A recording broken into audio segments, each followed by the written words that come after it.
नमस्कार दोस्तों, आप सभी का स्वागत है। जीवन और मृत्यु एक शाश्वत सत्य है। श्री कृष्ण जी कहते हैं, संसार में जिस भी जीव का जन्म हुआ है उसकी मृत्यु निश्चित है। मृत्यु रूपी सच का सामना सभी को करना पड़ता है। कोई भी मृत्यु पर विजय प्राप्त नहीं कर सकता है।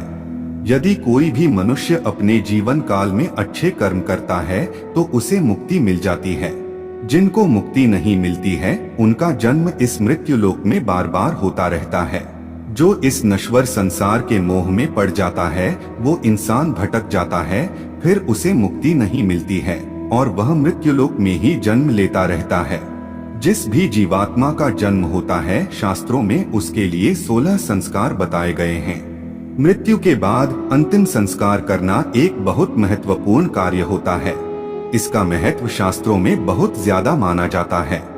जिस मृत प्राणी का अंतिम संस्कार विधि अनुसार नहीं होता है तो उसकी आत्मा को मुक्ति नहीं मिलती है। मुक्ति नहीं मिलने के कारण वह मृत आत्मा प्रेत रूप में भटकती रहती है। गरुड़ पुराण में मृत्यु के पश्चात सभी कर्म कांडों के बारे में बताया गया है। श्री कृष्ण जी ने सभी कर्म कांडों के बारे में विस्तार से बताया है। अंतिम संस्कार बहुत ही महत्वपूर्ण कार्य होता है, इसलिए इसमें शामिल होने पर नियमों का ध्यान रखना चाहिए।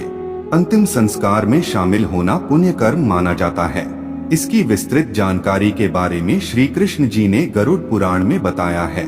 मृत व्यक्ति की शव यात्रा में शामिल होने के अनेक नियम और विधि बताए गए हैं, जिसका पालन करना पुण्य कर्मों में शामिल होता है। जो भी किसी की शव यात्रा में शामिल होता है उसके ये कर्म पुण्य कर्मों में गिने जाते हैं। शव को कंधा देना महत्वपूर्ण कार्य में शामिल होता है। शव यात्रा में शामिल होना तथा मृत व्यक्ति को कंधा देना शुभ माना जाता है और शुभ फल की प्राप्ति होती है। शास्त्रों में श्री कृष्ण जी ने किसी शव की अंतिम यात्रा में शामिल होने व किसी मृत प्राणी को कंधा देने के कई नियम व विधि बताए हैं। इन नियमों व विधि का पालन करना उचित माना जाता है, जिनका ध्यान रखना चाहिए। नियमों व विधि का पालन न करने से अशुभ संकेत मिलते हैं। किसी व्यक्ति की मृत्यु होने पर उसकी शव यात्रा में अगर शामिल होते हैं तो गरुड़ पुराण में श्री कृष्ण द्वारा बताए गए नियमों का पालन करना चाहिए।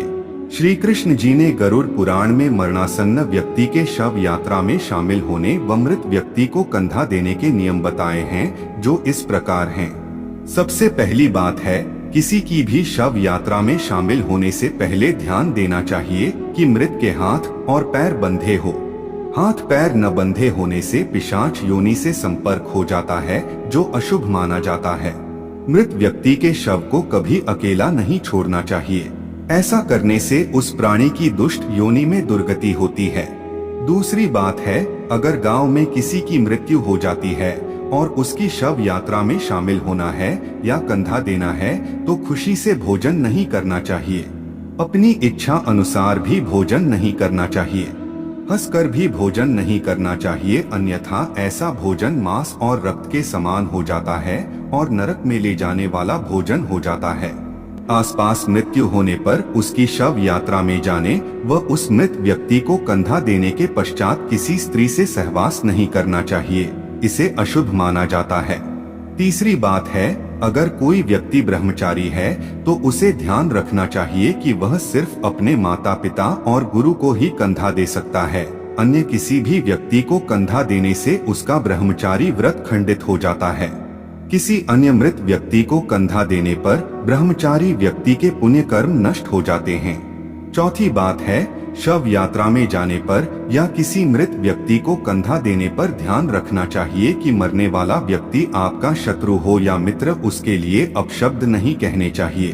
उस समय अपनी इंद्रियों पर नियंत्रण रखना चाहिए। ऐसे समय में हंसना नहीं चाहिए और ना ही विलाप करना चाहिए। वह व्यक्ति हमारे साथ कैसा भी रहा हो, अच्छा या बुरा, उसके लिए बुरे शब्द नहीं कहने चाहिए और नहीं सोचने चाहिए। मृत व्यक्ति को सम्मान पूर्वक कंधा देना चाहिए व उसके शव यात्रा में शामिल होने पर ईश्वर का ध्यान कर उसकी मुक्ति की कामना करनी चाहिए। वहाँ किसी भी प्रकार का उत्पात नहीं करना चाहिए, गुस्सा नहीं करना चाहिए। ऐसा करना पाप होता है। अंतिम संस्कार के वक्त ध्यान रखना चाहिए कि अंतिम संस्कार के समय किसी भी मृत व्यक्ति को पुकारना नहीं चाहिए। ऐसे व्यक्ति को सुखपूर्वक विदाई देनी चाहिए, क्योंकि मृत व्यक्ति इस लोक को छोड़कर ईश्वर के सानिध्य में चला जाता है। अंतिम संस्कार के वक्त पुकारने पर फिर वह प्रेत रूप में आता है और अपने ही घर परिवार जनों को परेशान करता है। शव यात्रा से लौटते वक्त कभी भी पीछे मुड़कर नहीं देखना चाहिए, इसे अशुभ माना जाता है। शव यात्रा से लौटने पर या शव को कंधा देने के पश्चात रास्ते में किसी नदी या जलाशय में स्नान कर लेना चाहिए। अपने शरीर को शुद्ध करने के लिए स्नान करना बहुत जरूरी होता है। नकारात्मक शक्तियों से दूर रहने के लिए स्नान करना आवश्यक होता है। शव यात्रा में शामिल होने पर जो वस्त्र आपने पहने हों, उन वस्त्रों के साथ घर में प्रवेश नहीं करना चाहिए, नहीं तो नकारात्मक ऊर्जा आपके साथ घर में प्रवेश करती है। शव यात्रा में शामिल होने पर सूतक लग जाता है।